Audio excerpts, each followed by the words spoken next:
Europe 1, la France bouge. La pépite. La pépite, c'est vous, Samy Krayem. Vous avez cofondé Entropie. Entropie a été créée en 2019 et ça fait à peine un mois qu'elle est commercialisée. La nouvelle solution a été commercialisée depuis un mois, mais on a d'autres solutions qui existent depuis 5 ans. Oui, mais nous, ce qui nous intéresse, c'est la nouvelle solution. Exactement. C'est pour ça que vous êtes parmi nous ce soir sur Europe 1. Je vais un petit peu retracer votre parcours. Vous avez grandi en banlieue parisienne, à Villejuif. Vous avez fait des études un petit peu atypiques, c'est-à-dire qu'on s'attendait à l'ingénieur en IA et pas du tout. En fait, vous avez fait des études, un doctorat en psychologie sociale du sport, c'est ça? Exactement. Racontez-nous un petit peu. On aime bien les parcours atypiques comment je suis arrivé dans là. la France bouge sur Europe 1. On nous aimait bien. Ouais. Écoutez, j'ai toujours essayé de saisir les opportunités qui s'ouvraient à moi. On va dire que quand j'étais lycéen, j'étais pas quelqu'un de ultra sérieux. Et les filières qu'on m'avait proposées ne me plaisaient pas, à part le sport, parce que je suis un passionné de sport. Et c'est donc en terminale que j'ai appris, parce qu'on est souvent très mal orienté, très mal conseillé, mais j'ai appris seulement en terminale qu'on pouvait devenir prof de sport. Et je me suis dit, évidemment, c'est ça que je veux faire dans ma vie. Donc je me suis lancé dans ces études qui étaient vraiment passionnantes, qui m'ont beaucoup ouvert l'esprit, qui m'ont appris énormément de choses. Je pense qu'elles m'ont appris à devenir adulte, en fait, tout simplement. Et j'avais envie de découvrir le maximum là-dedans. Et je pensais m'arrêter avec ma licence, devenir prof de PS. Et on m'a proposé de faire un master, enfin l'équivalent d'un master à l'époque. J'ai dit oui, pourquoi pas, j'aurai mon agrégation, je deviendrai prof de PS. Et après, j'ai rencontré des gens formidables qui m'ont dit peut-être que tu pourrais faire une thèse. Et j'ai dit oui, allons-y. Il n'est pas difficile, hein. Non, je suis pas difficile. Pourquoi pas, on y va. Allez, une thèse, docteur. Voilà. Je me suis dit, tant qu'on me ferme pas la porte, j'y vais. Vous avez s'il y a une ouverture, s'il y a une possibilité, parce que je me suis dit, jamais de ma vie, je le referai après. Je me relancerai pas là-dedans. Et donc, j'ai fait ma thèse et j'ai commencé comme enseignant-chercheur, en fait, à l'université. Enseignant-chercheur. Ensuite, en tant que cet enseignant-chercheur, vous êtes allé travailler dans un institut de recherche où là, vous accompagnez, vous avez dit aux équipes que vous avez tout fait pour tenter de sauver la vie des ados, des jeunes adultes qui se tuaient en voiture sous l'alcoolémie, les drogues ou autres. Oui, c'était mon travail en tant que chercheur en psychologie sociale. De trouver des solutions. De trouver des solutions. Itch, c'était aussi une des solutions, puisqu'il récupérait les gens finalement en sortie de boîte pour pas qu'ils se tuent avec l'alcool au volant. Ça faisait partie aussi des missions de Itch, ça?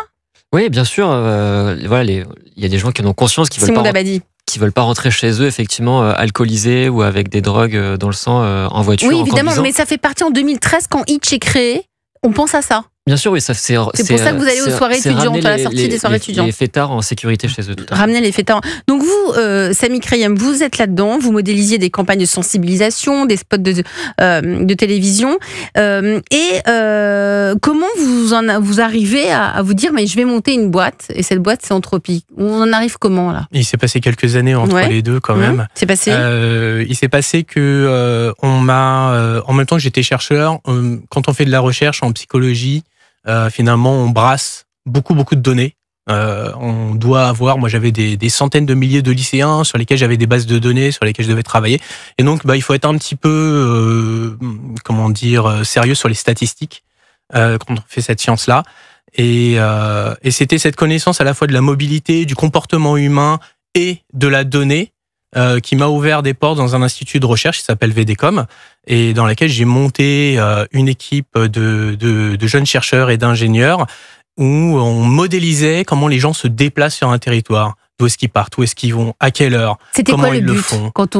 C'était quoi l'objectif ? L'objectif, c'était, finalement, comme vous le disiez au tout début, on aimerait bien avoir les bus au bon endroit au bon moment, les vélos au bon endroit au bon moment. Et donc, c'était d'estimer ce qu'on appelle la demande en transport, comment les gens ont besoin de bouger, comment vous, moi, on a besoin de se déplacer tous les jours pour le fournir à des opérateurs qui, eux, vont pouvoir faire le bon placement de l'offre au bon endroit, au bon moment. Donc ça, c'était quand vous étiez chez VDCOM, c'est ça, cet institut. Et petit à petit, vous vous détachez de ça et vous montez votre entreprise, parce que Entropie ressemble un petit peu à cela, non ? Alors, on s'est pas détaché. On s'est détaché parce qu'on a fait une spin-off.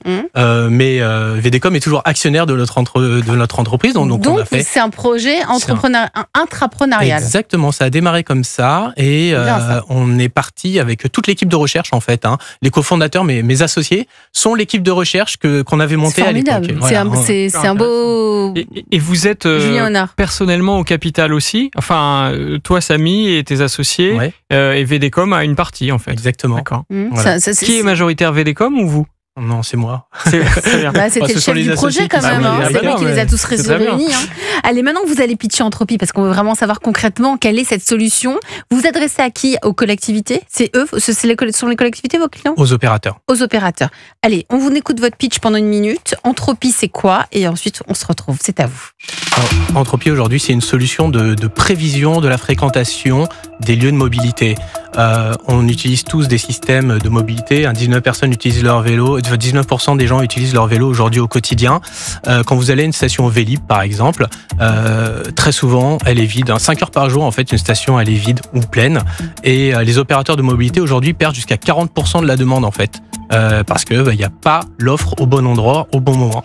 Donc nous, à Anthropy, on a créé une IA de prévision de la fréquentation. Et donc, on est capable de vous dire à l'avance, 24 heures à l'avance, 48 heures à l'avance, ou pour l'après-midi, combien de clients, combien d'utilisateurs l'opérateur va avoir à cette station-là. Voilà. Et donc ça va permettre à l'opérateur de dire, je sais combien de demandes je vais avoir, donc je peux mettre le bon nombre de vélos, le bon nombre de scooters, le bon nombre de voitures au bon endroit, au bon moment. Je trouve ça génial. Merci pour votre pitch, Samy Crayem, président d'Anthropy. Je me tourne vers toi, Julien Honard. Ouais, coach de la France Bouge ce soir. C'est super parce que sur Anthropy, ils avaient développé beaucoup de systèmes basés sur la donnée.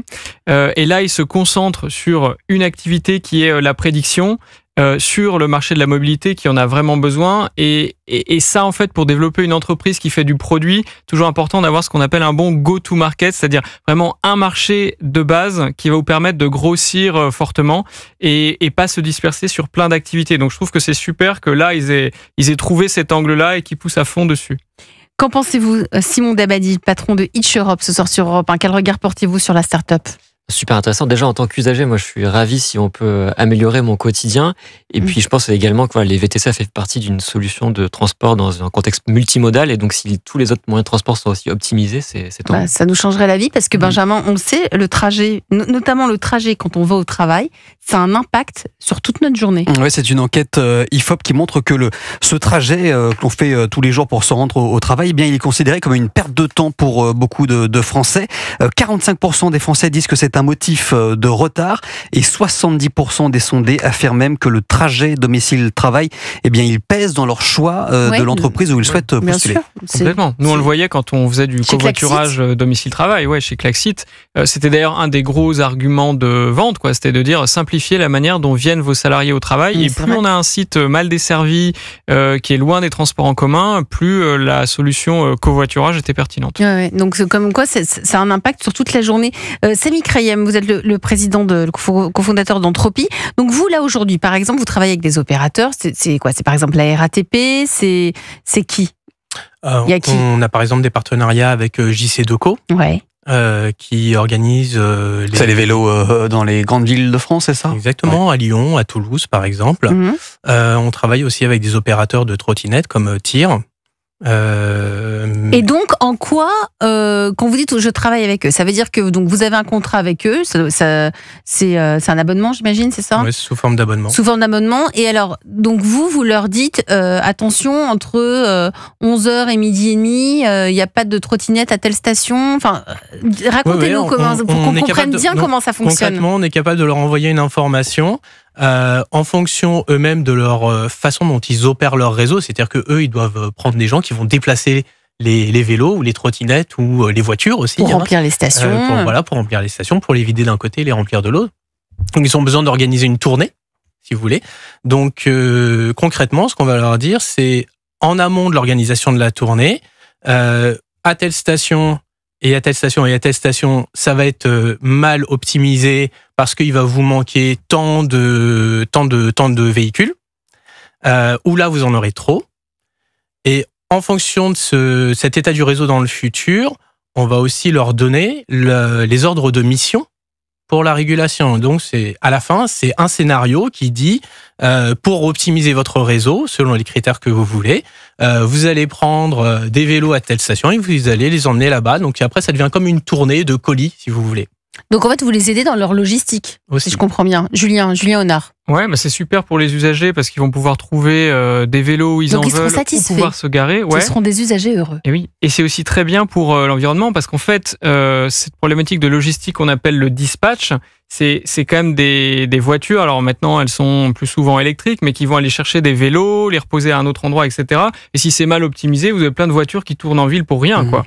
Donc même si elles sont électriques, bon, l'électrique c'est quand même un véhicule, et puis ça encombre la voirie, etc. Donc là, ça optimise aussi ce côté-là en back office. Et là, c'est pour les vélos, les trottinettes, mais est-ce que c'est transposable pour les bus, les métros, ce genre de choses? Alors, pour les bus et les métros, c'est un petit peu plus compliqué parce que il y a des chauffeurs, il y a des plannings, et on peut pas changer comme ça, moduler l'emploi du temps d'un chauffeur de bus en lui disant, finalement, ton bus, on n'en a pas besoin parce qu'il n'y a pas de demande. Donc ça c'est plus de la stratégie. Donc on va être plutôt sur des opérateurs qui ont besoin de temps réel. Voilà, et qui peuvent vraiment changer leur réseau très rapidement. Et pouvoir s'adapter en fonction de la demande et des besoins. Si vous êtes parmi nous ce soir sur Europe 1, Samy Crayem pour Entropie, c'est parce que vous avez des besoins, c'est aussi important, puisque je le disais, cette solution existe depuis un mois, donc elle est en plein développement. Je crois que parmi les besoins, il y a le financement, il y a l'argent.